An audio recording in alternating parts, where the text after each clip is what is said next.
Hello, ladies and gentlemen, and welcome to our little sharing of messages from Lutalo. Today is a sad day of celebration for us all in Trinidad and Tobago, as we say goodbye to our pioneer, Lutalo Masimba, also known as Brother Resistance. It is sad because we will miss his physical presence. We will miss his big hat. We will miss his bangles. We will miss his royal bearing, his royal presence. Because if you look into a room, you always see him. He looks like a prince. That is the measure of the man. But we need to celebrate. We've had the privilege of working with him, of enjoying his company, of enjoying his leadership, his presence in Trinidad and Tobago, the culture. And so we need to celebrate, and this is the only way he would have it. At the Central Bank of Trinidad and Tobago, our sad celebration is very personal to us. Many of you wouldn't know this, but between 1974 and 1976, he was a member of our staff team. In his short time with us, he made a big presence. He was an executive member of our staff association, and he was always very lively, always standing up for the rights of staff, etc. For over a decade now, we have partnered with Lutalo and Tuko in running a mini concert series. And I hope you will have the time to enjoy our series on YouTube, because we have it there for you to participate in over the years. It is also personal to me, his legacy, because we were both together at the University of the West Indies at the same time, and I remember him very well. He was always very studious, but he would spend his time studying, putting on his headphones, listening to rhapsody rhythms while he is studying. So that is quite interesting, and it also shows the measure of the man.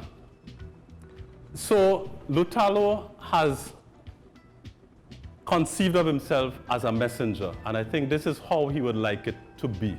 What are the messages that he wants to convey, that he has to convey, that he feels it is part of him, that comes from above, that comes from the past, that comes from the present as a messenger? So this is why we are putting together today 3 excerpts of his messages to us when we had the mini concert series. So take a listen to it. One of his key messages is stand firm for your culture. And he has always been exposing this, and we want to celebrate that. The other thing he has been saying, and I want to end with his famous saying from Brother Superior of a long time ago: long live calypso, long live calypso, long live calypso. And as he would always say, by calypso all stories are told. So farewell, my brother, farewell, Lutalo Masimba, and please take a moment, listen to his key messages to us all. Thank you very much, and we look forward to your participation.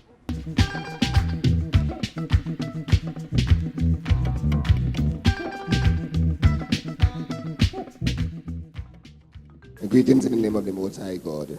For the Most High God is forever present. Every time we assemble in God's name. And especially when we assemble to experience the power and the passion of calypso music. Calypso, the music that has brought us through emancipation, step by step to independence, and as the building blocks for our Republic of Trinidad and Tobago. In spite of the fact that Many of us may not choose to acknowledge this, in spite of the fact that many of us have a problem in terms of denial of self. The music continues to address our situations. The music continues to undress the issues that we face, and the music continues to caress us all as a people in this region. As we make our name in the world, as we carve out our space in this world and say to the world, this is who we are. Take us as we are, or just move and let we pass. We bring greetings on behalf of the Trinbago Unified Calypsonians Organization. We say we are proud to be here. We like to be where the money is. And we salute the management and the leadership of the Central Bank of Trinidad and Tobago for partnering with TUCO in commemoration of Calypso History Month. For by Calypso, our stories are told. Our stories are told. And we give thanks for that. Enjoy your evening, and may God bless you all.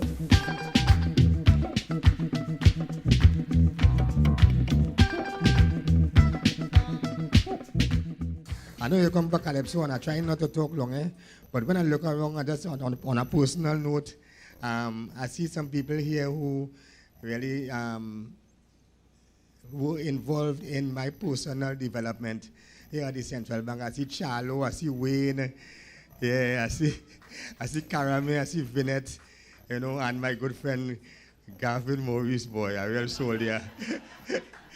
A real soldier, and there were some serious times. There were days when, when you see the governor, now you could say, how are you going, my brother? And them days when you see the governor, you had to say, sir. Because at that time, well, I didn't know community bank and thing, and I went to the toilet to take a leak. You understand? Yeah, boy. And somehow the governor ended up in, the normal people toilet. So when I walk in, I say, how you going, man? Because he went to do what he went to do. So I say, how you going, man? And he watched me and he goes so. And the next thing, they put out a memo. The protocol for addressing the governor of the central bank. Well, boy, that was my baptism, eh? Afterwards, it's Gavin and them guide me along, and show me how to move and how to think and what to say and what not to say and think. Now it's a much more liberal time, a much more mature time, and it's such a powerful time that the central bank could embrace Calypso in the way in which it has done over the years. One more thing I want to say, that we in TUCO, we have been through a lot of struggles over the 25 years, but 25 years is indeed a silver jubilee and a celebration time. So enough respect for all the artists and entertainers that we could survive in this entertainment jungle and celebrate 25 years. An organization that they say you couldn't last because Calypsonians and entertainers and things, them could never stay together. We proved them wrong, and we continue to prove to ourselves that we are big, we're bad, and we're beautiful, and that we're powerful, and we could continue to make our statement where the world is concerned in the entertainment world. We look at the institutions and so on, and we take guidance from them, and one of the institutions we look at is the Central Bank of Trinidad and Tobago. And we see, in terms of when I was passing, I see what is marked? Loading. The Money Museum is loading. Yeah, the Money Museum is loading. I mentioned museum because that is important. We talk about, our grief for the departure of the icon, Dr. Winston Bailey, the Shadow. We talk about our grief for the departure of many of our icons within the entertainment industry. And besides shedding the tears and, shaking our drink and awake and thing and coming to the funeral and saying, I was there. What do we do as a nation? What is the program for us as a nation? How do we find ways to make their work available and accessible to our children and our children's children? Of course, we have tried as an organization to lobby the government, the various ministries, to find a way to establish a museum for Calypso history. And we have found over the years, and we don't want to get political about it, but we have found over the years that the state is not too much interested in historical development and marking of the journey and so on. But if I say that, it means it's an indictment upon ourselves as a people, right? Because we're responsible for the state that we're in, right?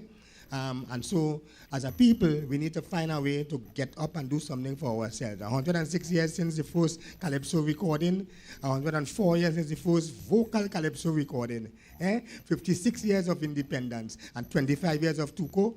Man, when we watch Central Bank put up their own museum, we say, we want to call on the community, national community, to rally with us in some kind of way, and let us find some kind of how to establish a project to make sure we have a museum for calypso history, so that the works of Winston Bailey and the others could be accessed by our children.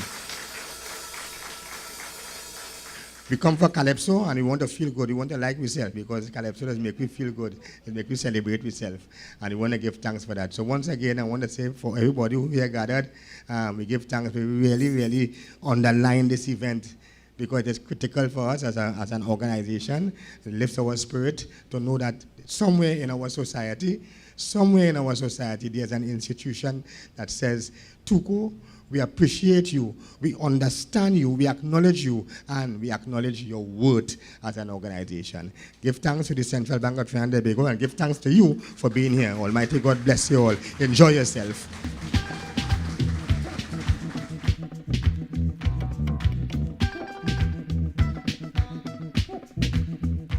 Thank you very much. Greetings. Greetings in the name of the Most High God. For Almighty God is forever present. Every time we assemble, with a vibration to celebrate the music, and especially the music that we call calypso. We say that without fear of contradiction. And it doesn't matter what you call your God when you worship your God, right? The vibration of music, and in our particular case, a specific case here in Trinidad and Tobago, the music of calypso is a spiritual note in our lives. I thought the governor would have bust a little extempo like last year and leave me skating coming behind him. He done with that. But it's just amazing, I think sometimes we have to cherish the moment, We have to cherish the moment. I'm saying that to say that nearly 100 years ago, when Railway Douglas moved the sawdust from the ground and paved the floor and put down chairs and charge a little some for people to come in and listen and appreciate calypso in a different setting, different to the calendar yard, the drums and the roughneck business. 100 years ago, they would have never expected that we would be here in the Central Bank of Trinidad and Tobago, in this kind of flavor, this kind of atmosphere, to experience the same calypso music. It's a special kind of moment, because when you hear the governor unfold that kind of history and describe the linkages in terms of the music and in terms of the cultural traditions, we must know that just at this moment here, we have a person in the seat of the governorship of the central bank that we should really show a different kind of appreciation for. And I want to let them put all their hands together for Mr. Hill here.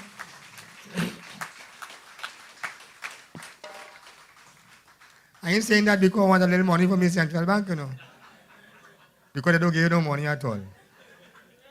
But when he was unfolding there, I realized how important it is that even when you here, you have your children and them, even if your children want to be scientists and all different kind of thing, make sure or just try to influence them to have a little vibes where the art and culture is concerned, because it makes a difference in terms of when they arrive at a space where they are managers in their own right and controlling a different kind of space, that they have a connection with the art and culture of the land, and that they know themselves just by being that, by that connectedness. It's extremely important. I had was to say that. But the governor didn't get away. The governor went down a road about tradition and things like that. Because, right now when we celebrate Calypso History Month, everything we do in the History Month is history we're making. Every moment, every step that we take is history we're making. And so people might be kind of confused. They say Calypso and History Month. What's Chupanism doing? Calypso should be all year. Of course, Calypso should be all year. That's a different kind of struggle we're talking about. That is a battle for more than 50% local content that, by the way, everyone here should sign up for. That is not an artist thing, That's a national thing. The citizens of Trinidad and Tobago should rally and lobby to get at least 50% local content on your airwaves and on your television and thing. Yes. We 57 years of independence, and it can't be that in this year time we're still struggling to hear we music on the radio and we can't see we face on a TV show. I mean, come on. It's a serious thing. But even within the context of oil and gas that we pin our entire lives on, even within the context of oil and gas, they have a thing about local content. Yes. So if it's good for oil and gas, why is it good for we steel band and we calypso and we other various flavors of art and culture? Check it out now. It's history we're making. So when we do Calypso History Month, our long-term objective is to establish that museum, that World Museum of Calypso History. The World Museum of Calypso History. It is about time we start putting with things where we have in the Smithsonian, where we have in the Commonwealth Institute, where they have in Belgium, in Germany, in Denmark, and all these places where they have our artifacts and so on. And they have it on display, showing off to the world. And what we have a competition or two. We waited because TUCO or because the NCC, and then we come again every carnival. Hello. A museum, a World Museum of Calypso History would make sure that we put our nation center stage in terms of art and culture in the world. I say all that to say, seeing as the governor has such a clear idea of tradition and its importance, I want to ask him here now publicly to throw his weight behind the movement for World Museum of Calypso History and stand up with a project like that, because it's a project that, even though TUCO is driving it, it's a project that is beyond TUCO. And I say that without fear of contradiction. It's a project that is so large, so huge. It affects every single moment of our lives. And I just wanted to take this time out here to say that to you and ask Governor Hillier to be a part when we set up that team, that steering committee, to lend his weight. Yes, to lend his weight to a project as important as that. We give thanks every time to the Central Bank for this event. We notice, in terms of the creative aspect of it, that every year they look for a different flavor. They don't just put on a calypso show and put something else to sing. Every year they look for some angle and some aspect. And I want to celebrate the team that doing that. I know the governor doing that. He's encourage them and he's come and take the play. But have a team that's been working hard to put this thing together. I think we need to give them a round of applause as well. And before I talk all the evening, and you hear no calypso, I want to don't know. It's important that for TUCO, we have an event like this within the halls of the monetary chamber of Trinidad and Tobago, where budgets are controlled, not read, but budgets are controlled, and the money does flow, because we have to always make sure that we find a way as an organization to monetize that cultural legacy that the governor spoke about so eloquently. I want to don't talk now, it's history we're making. We stand firm for the culture all the time because the music we defend is a powerful music, it's a spiritual music, and it makes our statement in the world, because by calypso, so stand firm for your culture all the time.